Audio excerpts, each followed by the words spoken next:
Good morning students, నేను మీ Ganesh sir. ఇక్కడ మనకి ఏపీ టెట్ 2025 డిసెంబర్లో జరిగినటువంటి పేపర్స్ ఎస్జిటి మ్యాథ్స్కి సంబంధించి మ్యాథ్స్ మెథడాలజీకి సంబంధించి క్లాసెస్ అనేది ప్రీవియస్ ఇయర్ క్వశ్చన్స్ ఎక్స్ప్లెనేషన్ చెప్పడం జరుగుతుంది. ఇక్కడ మనకి 14th డిసెంబర్ 2025 షిఫ్ట్ 2లో ఎస్జిటి పేపర్ ఇది. ఈ యొక్క క్లాసులు చెప్పే విధానం మీ అందరికీ నచ్చినట్టయితే లైక్ చేయండి, సబ్స్క్రైబ్ చేయండి. అదేవిధంగా పక్కనే ఉన్న బెల్ ఐకాన్ క్లిక్ చేసినట్టయితే నేను అప్లోడ్ చేసే ప్రతి వీడియో కూడా మీకు నోటిఫికేషన్ రూపంలో రావడం జరుగుతుంది. ఇక్కడ మనకి ఈ క్లాసెస్ అన్నీ కూడా నాన్ మ్యాథ్స్ స్టూడెంట్స్ని ఉద్దేశించి క్షుణ్ణంగా వివరణ అనేది ఇవ్వడం జరుగుతుంది. అదేవిధంగా కొన్ని షార్ట్ ట్రిక్స్ కూడా ఇవ్వడం జరుగుతుంది. ఇక్కడ మనకి ఎస్జిటి అభ్యర్థులు మాత్రమే కాదు, స్కూల్ అసిస్టెంట్ అభ్యర్థులు కూడా ఈ క్లాసెస్ అనేది యూస్ఫుల్గా ఉంటాయి. అదేవిధంగా మనకి ఇంటర్మీడియట్ స్కూల్ అసిస్టెంట్కి సంబంధించి సిలబస్ అనేది టెక్స్ట్ బుక్ ఓరియంటెడ్ క్లాసెస్, అదేవిధంగా ఎస్జిటికి సంబంధించి 6th క్లాస్ నుంచి 10th క్లాస్ వరకు టెక్స్ట్ బుక్ ఓరియంటెడ్ క్లాసెస్, అదేవిధంగా మెథడాలజీకి సంబంధించి school assistant methodology and SGT methodology, Telugu academy book oriented classes అనేది నిర్వహించడం జరుగుతుంది. ప్రతి ఒక్క అభ్యర్థి కూడా గమనించగలరు. కాబట్టి ప్రతి ఒక్క అభ్యర్థికి కూడా మన యొక్క యూట్యూబ్ ఛానల్ లింక్ చేరవేయండి. ఇక్కడ మనకి ఈ మొదటి క్వశ్చన్ చూసినట్టయితే 2 రకాల దత్తాంశ వివరాలను పోల్చడానికి ఉపయోగపడే గ్రాఫ్ ఏదని అడిగాడు. జంట కమ్మీ రేఖా చిత్రం అనేది ఆన్సర్ అవుతుంది. ఎందుకు అవుతుందంటే, ఉదాహరణకి ఒక విద్యార్థి యొక్క లేకపోతే కొంతమంది విద్యార్థుల యొక్క సైన్సు మ్యాథ్స్ యొక్క 2 సబ్జెక్టులను కంపేర్ చేస్తూ వివరాలను పోల్చడానికి మనకి ఈ విధంగా కమ్మీ రేఖా చిత్రాలు ఉంటాయి.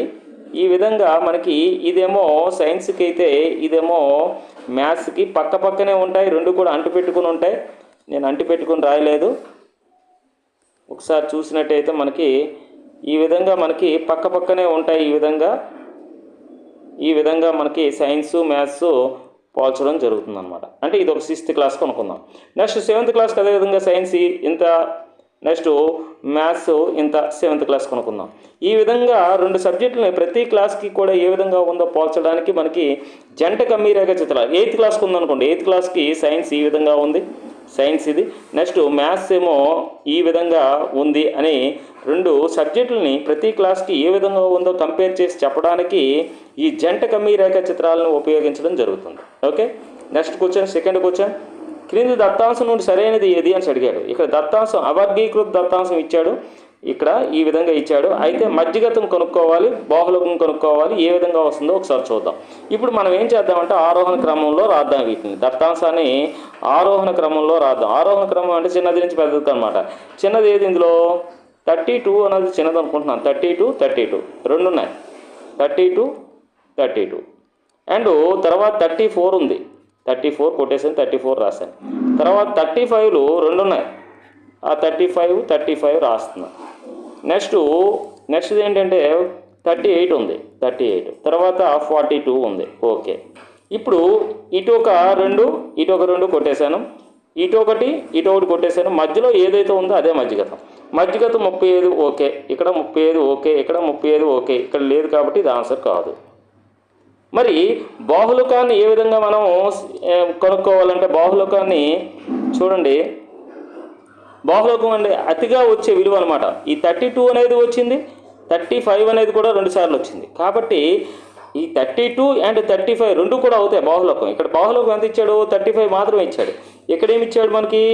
ఇక్కడ 32, 35 2 ఇచ్చాడు. ఇక్కడేమి ఇచ్చాడు? 32 మాత్రమే ఇచ్చాడు. కాబట్టి మనకు ఆన్సర్ అనేది బాహుళకం 32 మరియు 35 అవుతుంది. నెక్స్ట్ మధ్యగతం 35 అవుతుంది. అంటే సెకండ్ ఆప్షన్ ఇది రైట్ ఆన్సర్ అవుతుంది అన్నమాట. ఓకే, నెక్స్ట్ కొంచెం చూడండి. 5 సర్వసమాన సమబాహు త్రిభుజాలను తయారు చేయడానికి కావాల్సిన ఒకే రకమైన అగ్గిపుల్లల కనీసం సంఖ్య అంతని అడిగాడు. ఉదాహరణకి ఒక త్రిభుజాన్ని తయారు చేయాలంటే నాకు 3 అగ్గిపుల్లలు అవసరం. ఇది 3. మరి నెక్స్ట్ 2 సర్వసమాన త్రిభుజాలు తయారు చేయాలంటే నాకు ఎన్ని అవసరం అంటే ఇంకొక 2 అవసరం అనమాట. దీనికన్నా ఇంకో 2 అవసరం. అంటే 3 + 2 అంటే 5 అవసరం. మరి 3 సర్వసమాన త్రిభుజాలు కావాలంటే ఏం చేస్తాను నేను? ఇంకొక 2 అగ్గిపుల్లలు అవసరం. అంటే 5 + 2 7 అవసరం. మరి ఇక్కడ చూడండి, ఇక్కడ ఒక అంక శ్రేణి ఏర్పడుతుంది. నెక్స్ట్ నెంబర్ రావాలంటే 2 కలుపుతున్నాం. ఇక్కడ నెక్స్ట్ నెంబర్ రావాలంటే 2 కలుపుతున్నాం. నెక్స్ట్ రావాలంటే 9 అవుతుంది. ఆ నెక్స్ట్ రావాలంటే 11 అవుతుంది. అంటే 2 2 2 యాడ్ చేసుకుంటున్నాము. ఇక్కడేమో ఒక త్రిభుజం, ఇక్కడేమో 2 త్రిభుజాలు, ఇక్కడ 3 త్రిభుజాలు, ఇక్కడ 4 త్రిభుజాలు, ఇక్కడ 5 త్రిభుజాలు. 5 సర్వసమాన త్రిభుజాలు ఏర్పడాలంటే కనీస సంఖ్య, అగ్గిపుల్లల కనీస సంఖ్య ఏంటంటే 11 ఆన్సర్ అవుతుంది. ఎక్కడుంది మనకి? ఆప్షన్ 2 ఈజ్ రైట్ ఆన్సర్ అవుతుంది. అంటే ఇక్కడ చూడండి 4 సర్వసమాన త్రిభుజాలు ఏర్పడతాయి. ఇక్కడ చూడండి, ఇక్కడ ఎన్ని ఏర్పడతాయి? 1 2 3 4 ఏర్పడాయి. ఇక్కడ 5 ఏర్పడతాయి. 1 2 3 4 5. ఈ విధంగా మనకి చాలా ఈజీగా చేయొచ్చు అనమాట. దీన్నే మనకి ఇది T1, ఇది T2, ఇది T3, ఇది T4, ఇది T5. అంటే ఒక త్రిభుజం ఏర్పడాలంటే, ఒక సర్వసమాన త్రిభుజం ఏర్పడాలంటే T1, మనకి 5 సర్వసమాన త్రిభుజాలు ఏర్పడాలంటే T5 అనమాట. T5 వాల్యూ, T5 ఫార్ములా ఏంటి? A + 4D. ఏ అంటే అంతా ఒక త్రిభుజం ఏర్పడడానికి కావాల్సినటువంటి అగ్గిపుల్లల సంఖ్య 3 ప్లస్ 4 ఇంటూ వీటి యొక్క common difference, d valued common difference అనమాట. నెక్స్ట్ రావాలంటే ఏం చేస్తున్నాం? 3కి 2 కలుపుతున్నాం. నెక్స్ట్ రావాలంటే 5కి 2 కలుపుతున్నాం. 5కి 2 కలిపితే 7కి 2 కలిపితే 9, 9కి 2 కలిపితే 11. అంటే కామన్ డిఫరెన్స్ 2 అనమాట. అప్పుడు ఏమవుతుంది? 5 సర్వసమాన త్రిభుజాలు అంటే T5 అనమాట. A + 4D that equal to 3 + 4 × 2 అంటే 3 + 8 దట్ ఈక్వల్ టు 11 ఆన్సర్ అవుతుంది. అంటే 11 అగ్గిపుల్లలు అవసరము. ఇది 6th క్లాసులో ఉన్నదనమాట. ఈ 6th క్లాసులో ఉన్నదాన్ని మనం ఏం చేసాము? అంకశ్రేణికి శ్రేణులు 10th క్లాస్లో వస్తాయి. దానికి కనెక్ట్ చేసి ఈ క్లాస్ అనేది చెప్పడం జరిగింది. Okay, next question. P యొక్క 5వ వంతు, P యొక్క 5వ వంతు అంటే P/5 అనమాట. P/5 అనేది 7 కంటే 13 ఎక్కువ. 7 కంటే 13 ఎక్కువ అంటే 7 కంటే 13 ఎక్కువకి సమానం అనమాట. దీని స్టేట్మెంట్ ప్రకారం నేను P/5 = 7 + 13 అని రాశాను. అని వాక్యాన్ని సమీకరణంగా వ్యక్తపరిస్తే ఈ విధంగా వ్యక్తపరచాలి. P యొక్క 5వ వంతు అనేది అన్నాడంటే ఈక్వల్ పెట్టాలి. 7 కంటే 13 ఎక్కువ. 7 కంటే 13 ఎక్కువ అంటే 7కి 10 13 కలపాలి. ఇప్పుడు ఈ +7 ఇటేపు వస్తే P/5 - 7 దట్ ఈక్వల్ టు 13. ఇది ఎక్కడుంది మనకి? ఫస్ట్ ఆప్షన్లో ఉంది. ఫస్ట్ ఆప్షన్ ఇది రైట్ ఆన్సర్ అవుతుంది. Okay, next. ఇక్కడ ఈ క్వశ్చన్ బాగా గమనించినట్టయితే x + 0.5 అన్నాడు కాబట్టి x ప్లస్ ఈ 0.5ని 1/2 కింద రాసుకోవచ్చు. By 6x - 1 that equal to 1/2. ఈ 2 అనేది క్రాస్ మల్టిప్లికేషన్ చేయండి. ఈ 2 చేతి గురించిన 2 × x 2x ప్లస్ ½ × 2 అంటే 1 దట్ ఈక్వల్ టు ఈ 1 చేత దీన్ని మల్టిప్లికేషన్ చేస్తే 6x - 1 వస్తుంది. ఇప్పుడు ఈ 1 ఇటేపు వచ్చింది అనుకోండి, 1 + 1 అవుతుంది 6x. ఈ +2x ఇటేపు వస్తే -2x. అప్పుడు ఏమవుతుంది? 6xలో 2x పోతే మనకి 4x దట్ ఈక్వల్ టు ఏమైంది? 1 + 1 అంటే 2 అయింది. x ఈక్వల్ ఏమవుతుంది? 2/4 అవుతుంది. అంటే 2 1 జా 2 2 జా. x ఈక్వల్ ఏమొచ్చింది? 1/2 ఆన్సర్ రావడం జరిగింది. ఎక్కడుంది 1/2? First option is right answer అవుతుంది. x value 1/2. Next question. ఇక్కడ చూడండి 3x² - x - 4 = x - a into 3x - b. ఆయన a + b వాల్యూ ఎంత అని అడిగాడు. ఇది చాలా ఈజీగా మనం ఆన్సర్ చేయాలి. ఇప్పుడు చూడండి, దీన్ని నేనేం చేస్తానంటే కారణాంక విభజన ఫ్యాక్టరైజేషన్ మెథడ్లో ఫ్యాక్టర్స్ కొనుక్కుంటున్నాను. ఏం లేదు, 3x² - 4x + 3x - 4 అంటే -4x + 3x కలిపితే -x రావాలి. ఈ 2 మల్టిప్లికేషన్ చేస్తే -4, ఈ -4 ఈ 3 మల్టిప్లికేషన్ చేస్తే -12 రావాలి. ఎందుకంటే ఇక్కడ 3 ఇక్కడ -4 కలిపితే -12 అన్నమాట. ఆ విధంగా సెట్ చేసుకున్న తర్వాత ఇక్కడ x అనేది కామన్ చేసినట్టయితే ఇక్కడ 3x మిగిలింది, ఇక్కడ x కామన్ తీసినట్టయితే -4 మిగిలింది, ప్లస్ 1 కామన్ తీయాలి. కామన్ తీసినట్టయితే 3x + 4 రావడం జరుగుతుంది. ఇప్పుడు ఇందులో 3x + 4 ఉంది, ఇందులో 3x + 4 ఉంది. సారీ, ఇది 3x - 4 ఇక్కడ 3x - 4 కామన్ తీసినట్టయితే మనకి ఇక్కడ ఏం మిగిలింది? x + 1 మిగిలింది. ఇప్పుడు ఇది దేనికి ఈక్వల్? x - a 3x - bకి ఈక్వల్ అనమాట. ఇక్కడ చూడండి x+1 ఉంది, ఇక్కడ x-a ఉంది. అంటే ఈ -a అనేది దేనికి ఈక్వల్ అవుతుంది? ఈ +1కి ఈక్వల్ అవుతుంది అనమాట. ఇక్కడ +1కి. అప్పుడు a ఈక్వల్ టు ఏమవుతుంది? 1 అవుతుంది అనమాట. ఇక్కడ చూడండి ఈ 3xకి 3x పోయింది. ఇక్కడ b ప్లేస్లో ఏముంది? 4 ఉంది. అంటే b ఈక్వల్ టు ఏమవుతుంది? 4 అవుతుంది అనమాట. మరి ఈ రెండు ప్లస్ చేస్తే a + b అనేది 1+4కి ఈక్వల్ అవుతుంది. 1+4 అంటే ఇక్కడ ఏ వాల్యూ అనేది -1 అవుతుంది. ఇక్కడ -a = 1 అయిందంటే ఏ వాల్యూ ఏమవుతుంది? ఇక్కడ -1 అవుతుంది. ఇక్కడ -1 అవుతుంది ఏ వాల్యూ. ఇప్పుడు ఈ రెండు యాడ్ చేయండి. యాడ్ చేసినట్టయితే a + b = 3 వస్తుంది. అంటే మన ఆన్సర్ అనేది first option is right answer అవుతుంది. Okay, next question. ఒక బాలిక 40 మీటర్ల పొడవు ఉన్న వెదురు బద్ద నుండి 12 మీటర్లు 50 సెంటీమీటర్ల పొడవు బద్దను జల్లెడ చేయడానికి 19 మీటర్ల బద్దను బుట్టలు చేయడానికి ఉపయోగించిన వెదురు బద్ద పొడవు ఎంత సరిగా చూడండి. ఎంత వెదురు బద్ద ఉండేది 40 మీటర్లు, అందులోంచి 12 మీటర్ల 50 సెంటీమీటర్లు, ఇది మీటర్లు ఇది సెంటీమీటర్లు జల్లెడ చేయడానికి ఉపయోగించింది. మరి బుట్టలు చేయడానికి అయితే 19 మీటర్లు ఉపయోగించింది. సెంటీమీటర్లు లేవు. 0, 5 ఈ రెండు కలిపితే 31.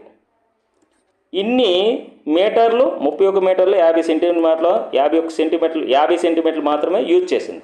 కానీ ఆమె దగ్గర ఎంత ఉండేది? 40 మీటర్లు ఉండేది, కానీ సెంటీమీటర్లు మాత్రం లేదు.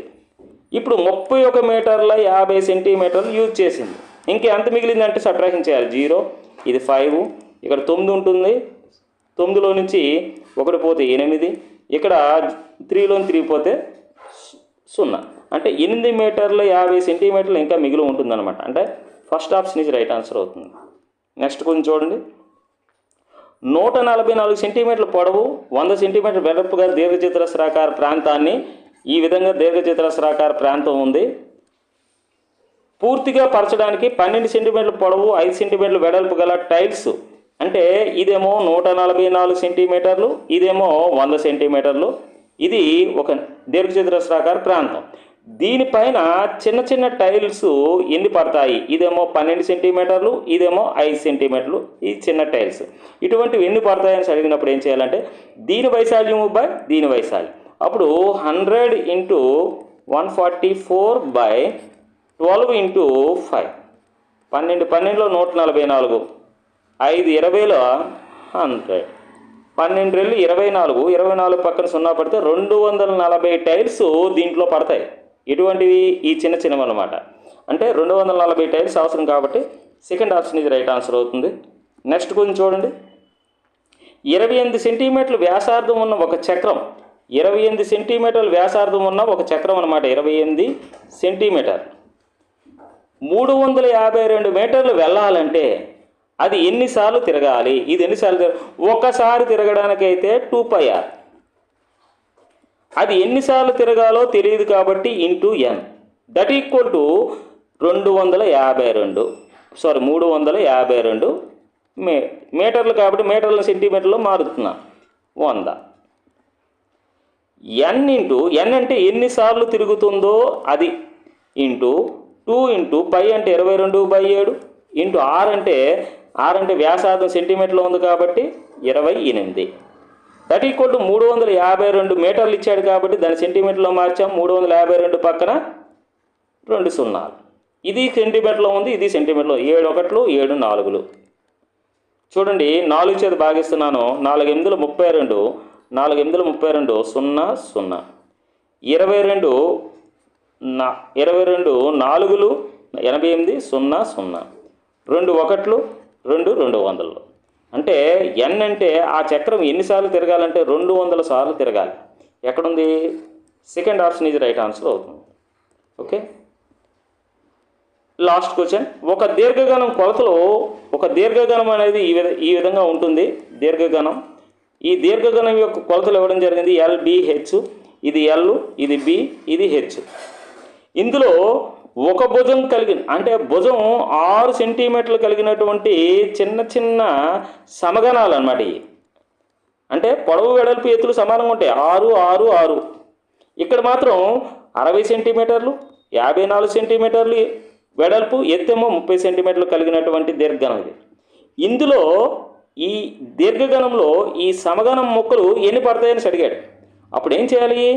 ఈ పెద్ద దీర్ఘగణం యొక్క ఘనపరిమాణము బై చిన్న సమగణం యొక్క ఘనపరిమాణం చేత భాగించినట్టయితే ఎన్ని ఎన్ని ఇటువంటి చిన్న గణాలు ఈ పెట్టిలో పెట్టచ్చో తెలుస్తుందన్నమాట. అప్పుడు ఏం చేయాలి? 60 ఇంటూ 54 ఇంటూ 30 దీర్ఘగణం యొక్క ఘనపరిమాణం బై 60 ఇంటూ 6 ఇంటూ 6 సారీ ఇది 6 ఇంటూ 6 ఇంటూ 6 దీని యొక్క ఘనపరిమాణం.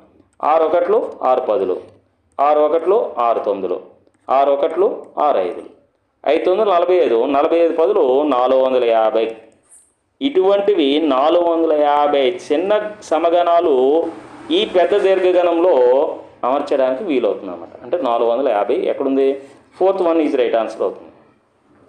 ఓకే, ఇదే విధంగా ఈ ఎస్జిటి మ్యాథ్స్ అనేది స్కూల్ అసిస్టెంట్ అభ్యర్థులకు అందరికీ కూడా చాలా యూస్ఫుల్గా ఉంటాయి. స్కిప్ చేయకుండా ప్రతి ఒక్క వీడియోని మీరు క్షుణ్ణంగా అబ్జర్వ్ చేస్తూ చూడండి. ఖచ్చితంగా మీ యొక్క లక్ష్య బాటలో నేను కూడా అడుగులు వేయడం జరుగుతుంది. ఓకే, నెక్స్ట్ క్లాస్లో కలుసుకుందాం. Okay, thank you.